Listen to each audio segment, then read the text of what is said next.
Hello, David Chen. Hi, Sandy. What are we talking about today? We are talking about how to close a session. And by the way, I have two 8-month-old kittens behind that door. I just heard them crying. Hopefully, they won't interrupt this session. But if they Oh do, no. maybe we can talk about interrupting a session. Um, so I may put on Or my the headphones if it the gets too constant quiet. appearance of our pets in Zoom sessions. For some reason, Yes, they love Zoom. I don't they know. love I don't Zoom. know. I think they're missing it. All That's right, right. hopefully they'll calm down. But today, we are talking about how to close a session. Did you hear that? I did. Oh gosh. I just fed them too. So we're talking about the kittens aren't talking about it. We're talking about how to close a session. And this episode, it's the last in our series about the different parts of a coaching session. And we invite you to check out those previous episodes for more on opening a session, setting the agenda, evoking, and planning and support. But for today, closing a session. So why is closing a session even important, Dave? Well, in a nutshell, I would sum it up as the desire to end a coaching session in such a way that you continue to build rapport and trust, to set the client up for success in any follow up actions, and also in a way that encourages the client to want to come back and continue their growth and resolution. Yeah, well said. Nutshelly as per usual. And I think the for cats like it me, too. yeah, for me, closing is important because it ties everything up neatly, leaves the client with a good taste in their mouth. And when we talk about closing, as we're going to do in this session, it's not just about the last second of the session. If that were the case, we would not have an entire episode about this topic. But I always take a couple minutes, at least a couple minutes, to fully, gracefully, properly close a session. And we will talk about what we both do when it comes to closing our sessions later in this episode. Can you hear that? I can. Oh no, should I let them out? You want to Is it pause? distracting? Yeah, they won't stop at least. I wonder if the noise canceling would take care of Well, it. I guess we'll find out. Should Well, it won't take care of it now, but we both have Okay. it on low. If you We'll put it find. on the maximum, it might. Yeah, all right. We'll find out. Hopefully they'll stop. Apologies to everyone listening. Um, but back to our topic on closing. So when we think about ICF and National Board for Health and Wellness Coaches, ICF International Coaching Federation, what do their competencies have to say about closing? Or do they say anything about this? Yeah, looking through the ICF competencies, we have competency 8, which facilitates client growth, and two stand out. 8.8, coach celebrates the client's progress and learning. And then 8.9, coach partners with the client on how they want to complete this session.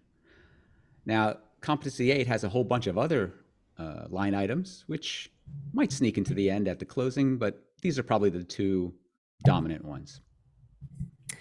Yeah, and as far as the national board, their practical skills guidelines, as far as those go, there's not a lot said about closing, which is maybe perhaps why I see this part of the coaching session sort of skipped over in the sessions I review, the student sessions I review. It's really interesting.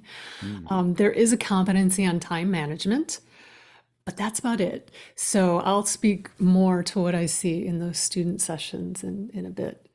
But so where shall we begin? What in your opinion should be covered when closing a coaching session? Yeah, many things. One thing would be asking the client to repeat what they learned, accomplished, what their takeaways are, what they will do next or move towards. Yeah, and it's never what you think it is. It's, clients always surprise me. It's like, I know what they're going to say. They learned this and they come up with something completely different. And it's important to have them verbalize it in their own words.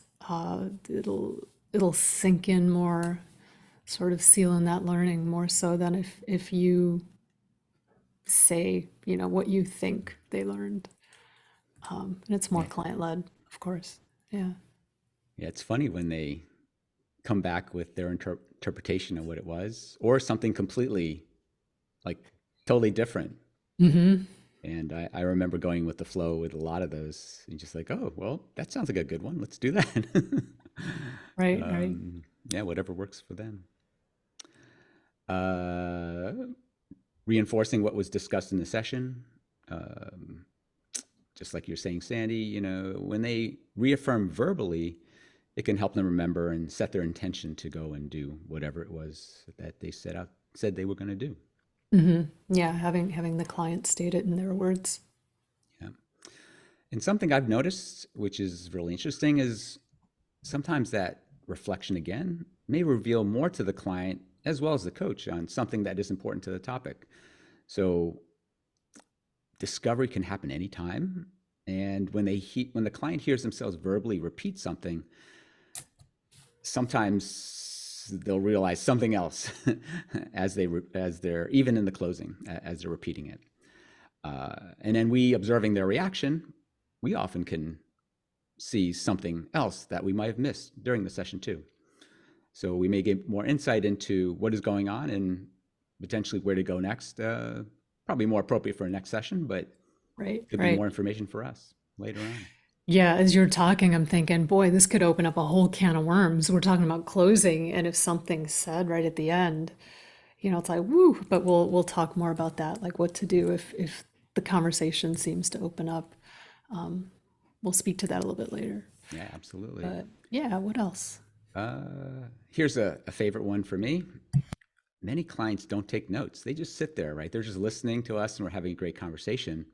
So this is often a good time to remind them, hey, write down, what you say you're going to do, right? Keep track of it so that you remind yourself what happened in the session and can take it forth from today. Hmm. Yeah, I personally do not take notes for my clients. I take notes for me, and sometimes I can't even read them because my handwriting's terrible, but that's another, it's another issue. Maybe I need coaching on that. But yeah, I don't share my notes, and that is on them. And it's something I mentioned in that first chemistry session, that discovery call. Like, I invite you to take notes. This isn't about me. It's not about what I think or what I write down. This is about you. So I invite you to come prepared with pen and paper, to jot down any insights. And it's interesting, like the clients who are really coachable, they are there. They are there with that pen and paper, and they're like, oh yeah, wait, I just want to write that down. And the ones who aren't really into it or maybe are expecting advice, they don't even know where a pen is, and it's like, okay, well, but it's interesting. Yeah. It's a good idea just to remind them at the end to take their own notes. I wonder if that could be added to our coachability episode. Oh, yeah, maybe. Client shows up with pen and a piece of paper. That's a coachable client. There you go. They Yeah, can be maybe, happy maybe. and keep moving. Hmm. Let's see, what else here? Appreciate the client's growth, progress, even courage. Make them aware of the hard work they did and acknowledge their effort, especially in deep emotionally charged sessions. So closing, therefore, can be a time to manage an emotionally charged session and to bring the client back gracefully to a point where they can actually lead the session. Because we got to show care and support and appreciation. Leaving them hanging if the emotions are still high is not a good outcome. There could be even danger in that, depending on what was discussed in the session. Yeah, agree totally. And I might mention this later in the session too, but this is not about bringing them back to a happy, positive state. This is acknowledging what came forward, acknowledging them for their vulnerability, for their hard work, and saying, this happened, you were open and willing to let it happen, and acknowledging them for that. I mean, that's awesome that they were willing to be uncomfortable and in that position. But yeah, it does allow the client to leave perhaps in a more peaceful state than a emotionally charged one. Yeah. Yeah, absolutely. And here's a quick one. Schedule the next meeting. When are you going to meet next? Yeah. I sometimes forget about this, and it's usually my clients are like, should we schedule a next month? I'm like, oh yeah. Yeah, some of these platforms they auto-populate, every other week. It's That's done. right. I know I'm gonna see you in 2 weeks, but yeah, it's a good thing to have that next session on the calendar. Right. Yeah, so what are some things that might be challenging for a coach when closing a session? What comes to mind for you? Hmm. Yeah, one that comes to mind right now is what if the client reopens up the session? They We may, mentioned earlier, yeah. yeah, they had a lot on their mind, and all of a sudden something else pops in right at the end, and they go, "Oh, I really want to talk about this." So then comes, well, how do we gracefully push off to the next session? And one of those, of course, is try not to ask a question that actually opens it up in the closing. Yes. Yeah, that's right. Yeah, it is on the coach to keep to the structure, to keep to the timeline, to keep time. And I do see new coaches, they ask a question that opens it up, and then they wonder why the session's kind of going off the rails a bit. It's like, Mhm. you asked that question. You don't blame the client. That's right. You asked an opening question instead of, bringing it to resolution. And I see new coaches get sucked into this brand new line of questioning. So two things could happen, if it's not related to the topic, just say, I hear you. Perhaps this would be a good topic for our next session, bringing it to a close. And then number two, if the client starts talking again about the current topic, agenda, agreement, I don't even offer reflection in some cases. If my eye's on the clock up there, I'm like, we have 2 minutes left. I might just take a pause. I will be listening. I coach over Zoom, over video, so they will see me listening. And I'll just take a pause. I'll take a breath. I'll be like, so Dave, I'm conscious of the time. What are your biggest takeaways from today? And that might sound jarring, but to the client, it's not. They're just, Mhm. they're there with you. It's fine. But you have to hold that structure till the end. But was that graceful enough? What are your Oh yeah, thoughts? totally. And actually, I'd love you mentioning how much time is left because I've done that too. Where, hey, we got about 5 minutes left, so just even dropping that in can snap them to that awareness, like, oh yeah, we both have to go in 5 minutes or 2 minutes or whatever it is, or we're almost at time, or we got a minute left, whatever. Um, but just even simply mentioning that time can be Mhm. enough to get everybody aligned with closing and not opening again. Yeah. I'm laughing because I have one client who is always on the time, and he's like, well, I'm aware of the time. We have 2 minutes left, and he starts closing like on his own. It's like, He's wait, that's very my well job, trained. man. Yeah, and I'm like, I just sit back. I'm like, all right, what'd you learn? That's But funny. yeah, most clients are not aware of the time, so it's fine to just say I'm conscious of the time. We have a couple minutes left, Hmm. and gracefully close. Hmm. Yeah, how do you transition into closing when, like, if there is an inquiry and you sense the client is like having an aha moment, like what do you do if it's near the end of that session? Yeah, that reminds me of something that just happened recently where it was a 30-minute session, so we were pretty constrained. But then right towards the end, it was like past 25 minutes, we're still in the middle of inquiry, getting late, and the client had a huge, right, awareness of, oh, that was the problem, right? And that's the root. And I look at the clock and go, well, let's see. We don't really have time to get into that, but that's Oh awesome. man. Can you hold that thought, please? And could we wait? Continue at a next session. Just ask politely.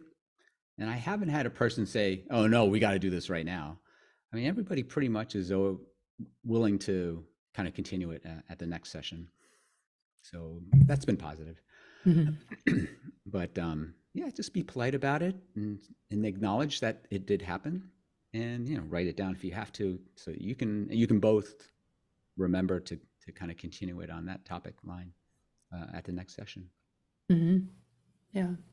Yeah.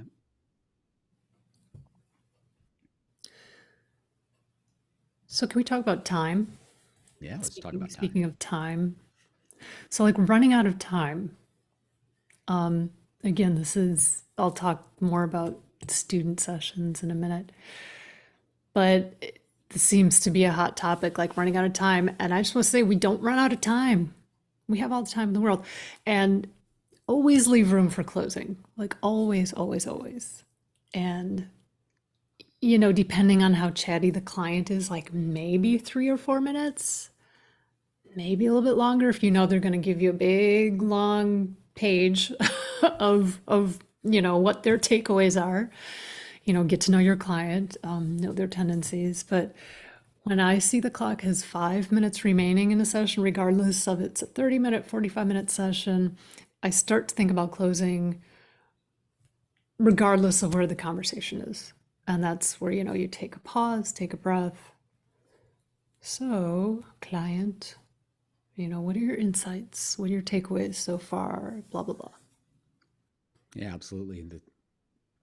Hate to say it because it's such a cliche, but sometimes we got to watch the clock as coaches. We just got to keep paying attention to it because things can kind of go on a little bit more jarring for a 30-minute session, but also very important even for longer sessions too. I mean, things can often go quite a long time, even towards a 60-minute session, 45-minute one. Still got to keep track of the time. You mentioned student sessions above. So what do you actually see when you review those PSA sessions and other 30-minute sessions like that, or student sessions, if you will? Yeah. So this part of the coaching session is more often than not completely missed in student sessions, in the recordings I listen to.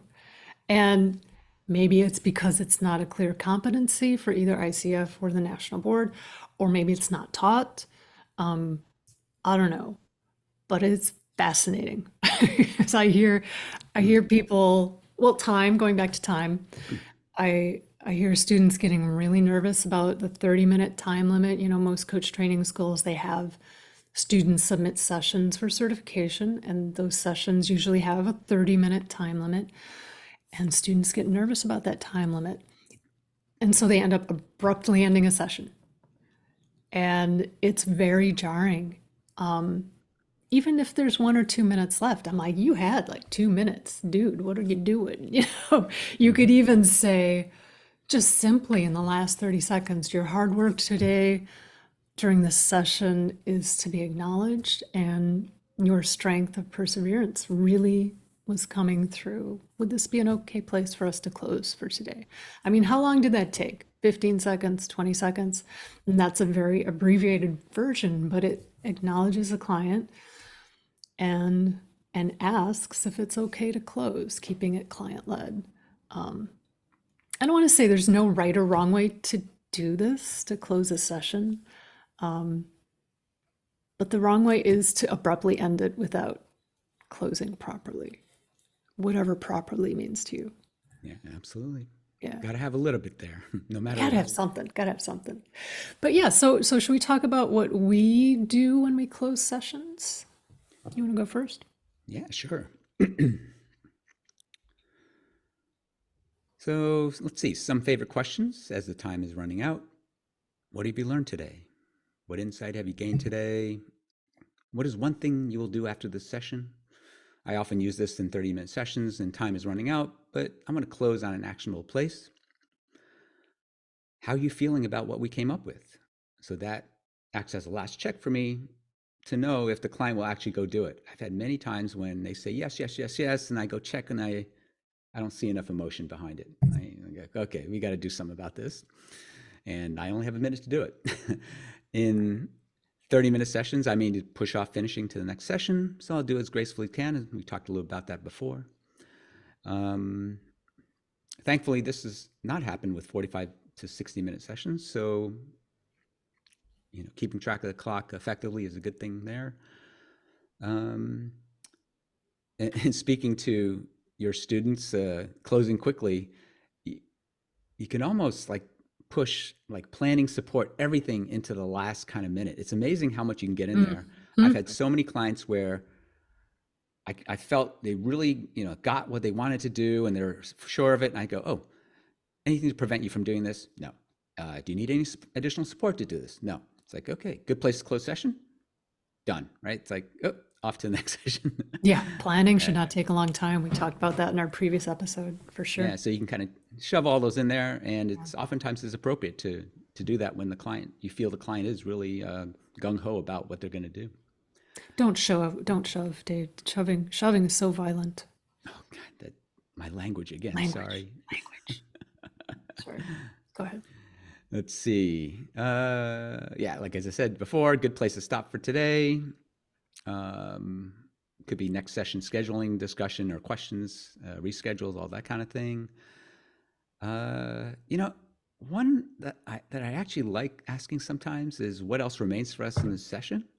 But with a question like that, there's also a risk that a new topic could open up. So hopefully they will recognize the intent that is to get to closing. But you can also sense too that you can ask this question. It's okay. It's a little bit softer, I feel like, than good place to stop today, But hopefully they will not reopen the session as you ask something like that. Something does come up, I'll just ask nicely to say, could we save that for a following session? Yeah. And how do you close your sessions, Sandy? Well, regarding that last thing you said, those are some great questions. I might have to steal some of those. But what the question you mentioned last, what else remains for us in this session? I would ask that too, but I would always tack on the agenda or the topic because that has happened to me where it's like, what else remains? It's like, well, I had this fight with I was like, whoa, we were talking Yeah. about your career, and all of a sudden, you're bringing your brother into it or whatever. So, what else remains for us in this session regarding this topic of communication with your team member, with your boss? Keep it really clear. Always tie back to the topic or agenda. Learn that from experience. Be specific. But yeah, in my closing, I always do these four things. Always these four things, sometimes more if time allows.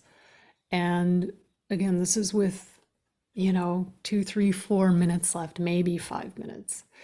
So, number one, I ask about final takeaways or what are you taking forward from this conversation? Maybe what insights are you taking forward? What shifts have you noticed today? Number two, I ask if they need anything else to feel complete, anything else needs to be addressed regarding this topic. And this also covers competency N for the national board competencies. Oh, well, it was old competency N. I have to look that up. I always go Yeah, back I to the don't old remember ones. Yeah, where that is we'll in the put new it in ones. the show notes. The new competencies for the national board, they completely changed. It used to be competency N. Number three, I affirm the client one last time for their hard work during the session. We mentioned this earlier. It's a good time to remind them of strengths, values you noticed coming through, maybe how their energy shifted, what insights they had, acknowledge their vulnerability, honesty, any emotions. You can mention their long-term goals, competencies G and K, and that is the new the new model for the national board. I mean, whatever feels right. You've been listening to your client. Pull from that. This is where my notes come in for me. I'll write down words, and then when closing, I'll glance down. I'll be like, "Oh yeah, that. I want to mention that." But whatever feels right. And when you think about affirming, it's important to end on a positive note, but this is not cheerleading. And we mentioned this earlier, regardless of what was brought up, acknowledging the client's willingness to go there and to go deep. It's important, acknowledging that vulnerability. It supports the client in the change process. And then lastly, I always ask if this is a good place to close this session. Keeps it very client-led. And again, with those student sessions, I see people saying, okay, thanks, bye. And literally, literally, thanks, client. Bye. But is this a good place for us to close today? And no one ever says no. No one. They will say yes. It's a good place. So, yeah, what else? Any other thoughts about what I said, about what you shared, about closing? Anything else coming up for you? No, I don't think so. We'll leave some resources in the show notes as always. And where can people find you, Sandy? They can find me at swansoncoaching.com. And what about you, Dave? CoachDshen.com. And is this a good place to close our session today? This is a good place to close our session today, Dave. Thank you for asking. We'll see you next time. Bye. Bye.